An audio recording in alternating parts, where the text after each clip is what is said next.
4.5 దశాబ్దాల పాటు ప్రజలకు సేవలందించిన విశాఖ ఎయిర్పోర్టు సేవలు నిలిచిపోనున్నాయి.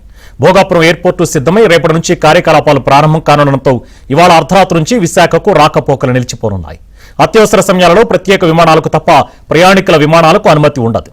తూర్పు నౌకాదళం పూర్తి స్థాయిలో దీనిని ఉపయోగించుకోనుంది.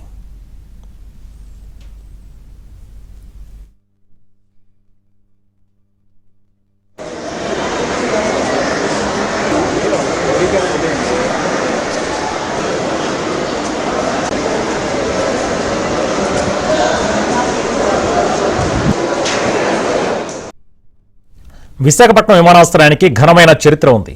రోజుకు ఒక విమానం రాకపోకతో ప్రారంభమై అత్యధికంగా 40 విమానాలు వచ్చి తిరిగి వెళ్లే స్థాయికి చేరింది.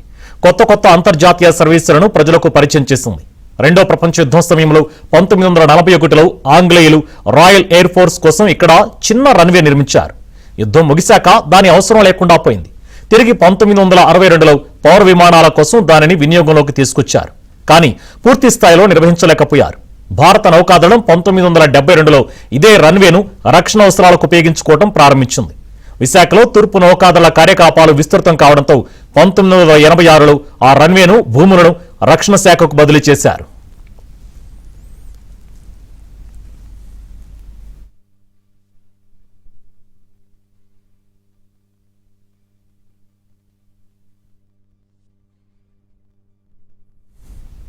మొదట్లో విశాఖకు రోజుకు ఒకటే విమానం వచ్చి వెళ్లేది. వాతావరణం అనుకూలంగా లేకపోతే అది కూడా రద్దయ్యేది. ఆ తర్వాత నుంచి పౌర విమానాల సంఖ్య క్రమంగా పెరుగుతూ వచ్చింది. రన్వే చిన్నదిగా పల్లపు ప్రాంతంలో ఉండడంతో వర్షాలు పడితే నీరు వచ్చి చేరేది. దీంతో 20వ శతాబ్దం ప్రారంభంలో పెద్ద రన్వే నిర్మాణానికి శ్రీకారం చుట్టారు. సుమారు 3050 మీటర్ల పొడవైన రన్వేను నిర్మించి 2007 జూన్ 15 నుంచి అందుబాటులోకి తీసుకొచ్చారు. ఆ తర్వాత నైట్ ల్యాండింగ్ సదుపాయం కూడా అందుబాటులోకి రావడంతో రాత్రి 9 గంటల వరకు విమానాలు వచ్చేవి. ప్రయాణికుల సంఖ్య పెరగడంతో వారి కోసం 2008లో ప్రత్యేకంగా ఒక టెర్మినల్ నిర్మించారు. అంతర్జాతీయ సర్వీసులను కూడా ప్రయత్నించి తొలుత దుబాయ్కు ఎయిర్ ఇండియా ప్రారంభింపచేశారు. అలా శ్రీలంక, సింగపూర్, మలేషియా, బ్యాంకాక్లకు అంతర్జాతీయ సర్వీసులు అందుబాటులోకి వచ్చాయి.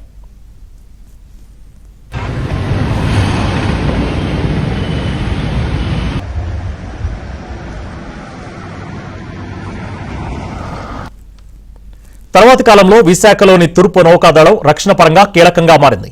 ఐఎన్ఎస్ డేగాలో కార్యకలాపాలు అధికమయ్యాయి. ఒకే ప్రాంగణంలో అటు నేవీ విమానాలు, మరోవైపు పౌర విమానాల రాకపోకలు సాగించడం వల్ల ఇబ్బందులు వస్తున్నాయని నేవీ ఆంక్షలు పెంచింది. భోగాపురంలో గ్రీన్ఫీల్డ్ విమానాశ్రయం నిర్మాణానికి శంకుస్థాపన చేసిన తర్వాత నేవీ విశాఖ వచ్చే విమానాలపై ఆంక్షలు పెంచింది. రాత్రి 11 గంటల తర్వాత ఉదయం 5 గంటల లోపు ఏ విమానాన్ని అనుమతించడం లేదు. ఇప్పటికీ అదే విధానం కొనసాగుతోంది.